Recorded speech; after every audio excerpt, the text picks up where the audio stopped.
are dark places in the galaxy where few tread, ancient centers of learning, of knowledge, but I did not walk alone. What is up, my fellow ding-dongs? This is your IDR dong dinging your dong with another Mary Sue analysis. This time, we'll be looking into whether Kreia is a Mary Sue.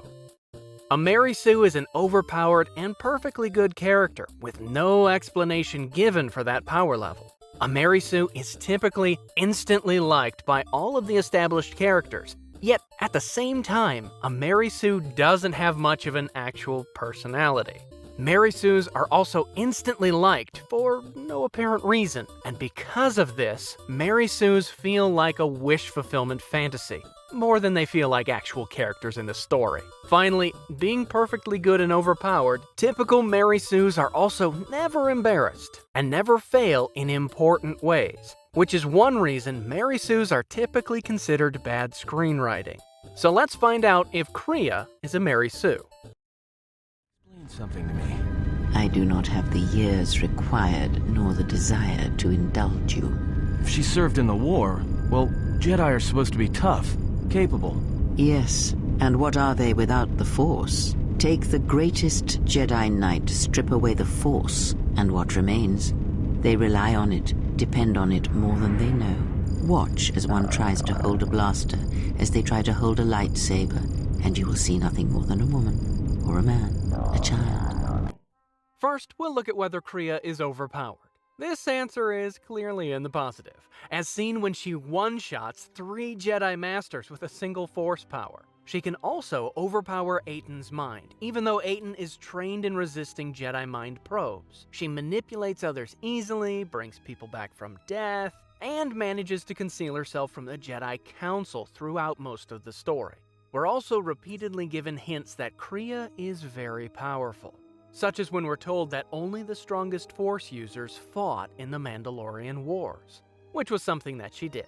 Again, the official game guide even tells us that Kreia has access to many esoteric Force powers that are not known by the Jedi and the Sith. So, Kreia is clearly very powerful. But is she also overpowered? We'll answer that in conjunction with our next point.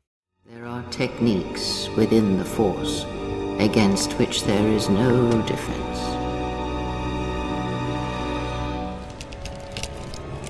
Our next itinerary on the Mary Sue Index is to find out whether Kreia's power level is unexplained. Here, we could say that yes, Kreia is shown to be very old. Her past is shrouded in mystery, and even the things we do know of her don't tell us why she should be so powerful. So it seems that Kreia's power level is indeed unexplained. However, even though her powers are unexplained, Kreia doesn't fit the Mary Sue mold all too well. A Mary Sue is typically young, and/or the main character. In the original Mary Sue story, A Trekkie's Tale, which coined the term Mary Sue, the Mary Sue is only 15 and a half years old. If you have a character who is older and wiser, and fills the function of acting as teacher to the main character, that character is typically not a Mary Sue, but a paragon. Obi-Wan and Yoda are paragons to Luke in the original trilogy. Both are older and wiser and teach Luke as Kreia teaches the main character, and both are shown to be more powerful than Luke. Likewise though, some of their backstory is later revealed in the prequels. Their past and the way they acquired their powers are still shrouded in mystery. By itself, this doesn't make Obi-Wan and Yoda Mary Sues, since as characters, they don't fulfill the same role in the story that Luke, Anakin, Rey, or the main character of KOTOR 2 did. Going strictly by the numbers, we could therefore say that, yes, Kreia does have an unexplained power level. But no, that doesn't count towards the Mary Sue-ness. But you know what? Just to be extra fair, let's say it counts anyway, and give Kreia a point for having an unexplained power level. What do you want? Is all in readiness? It is, like I promised. Why? You want to back out now? My only concerns are for the one you escort to Onderon, Mandalorian. Would you do any less for one of your clan? Don't pretend to understand us. We Mandalorians are a breed apart. If by apart you mean scattered, broken, and lost, then yes, you are correct. Next, we look at the question of whether Kreia is perfectly good. Throughout the game, Kreia is repeatedly shown not to be perfectly good. Then again, she isn't exactly evil either. She gives the main character a barrage of lessons, all from different points of view.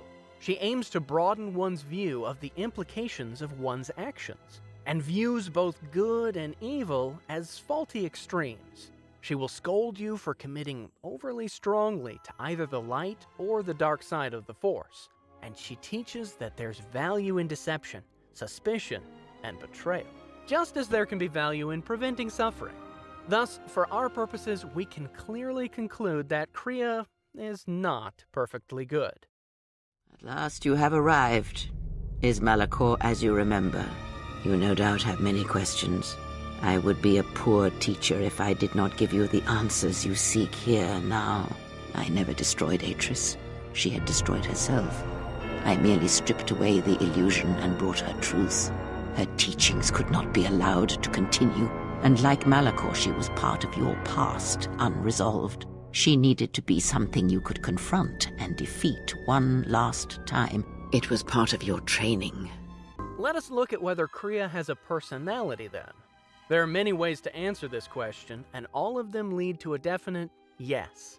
Kreia is intelligent, haughty, disagreeable, immodest, non-conforming, rational, intellectual, strong-willed, goal-oriented, and individualistic. If we take someone whom we would say had no personality, we would think of someone who had few definite or unique characteristics. Someone who seems to drift along, acting on default instinct and morality without adding much in terms of personal values or atypical reasoning to their actions. We would think of someone like Rey. Kreia is the complete opposite of that. She's modeled on the German philosopher Friedrich Nietzsche, who said that most people's lives are a quotation, an imitation of the values and expectations that have been handed down to them, and taught that we need to go beyond these defaults to become who we truly are, fitting in with neither Jedi nor Sith. This is exactly what Kreia has done, whereas Rey, on the other hand, has so far spent 2 movies just drifting along, letting herself be defined by whatever conditions she finds herself in.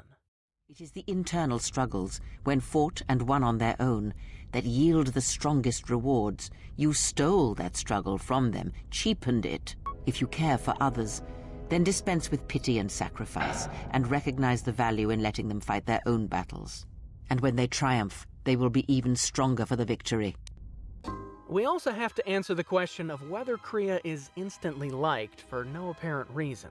Here, it is clear that she's not. Most people who come into contact with her dislike her. We've already mentioned that both the Jedi and the Sith cast her out. We can add that she must manipulate the people around her in order to get them to do what she says. She also manipulates the main character of KOTOR 2 into believing that their Force bond is lethal, so that the main character will stick with her and protect her, even though it's not. In general, Kreia tricks people and uses her power in order to get others to accept her and stand her company. Kreia even tells us herself that she's not well liked, so the answer is clearly in the negative here. I know many things, and I know what I am not. I am no leader. I speak with a voice that will never move others. I speak with a passion that goes unheard. Does Kreia feel like a wish fulfillment fantasy then? A wish fulfillment is like a daydream, where the typical frustrations of life are turned upside down. Someone who is not very beautiful, rich, powerful, or well-liked experiences a fantasy where they have all of these qualities in abundance. However, as we've already touched upon, Kreia's role in the story is that of a paragon, not main character. It's difficult for the audience to identify with her in the same way that many might be able to identify with Luke or Rey. Likewise, though she may be powerful, Kreia is old, not beautiful, not well-liked, and has several alienating qualities. We've already mentioned how her personality doesn't fit the bill of wish fulfillment fantasy, and likewise, her indifference to her physical health, her inability to make true friends, and her lack of sympathetic qualities all count against her seeming to be a wish fulfillment too. But perhaps these are the excuses of an old woman who has grown to rely on a thing she despises. From the moment you awoke, I have used you. What are we gonna do? If we don't stop her, then everyone, everywhere, they're gonna lose their lives.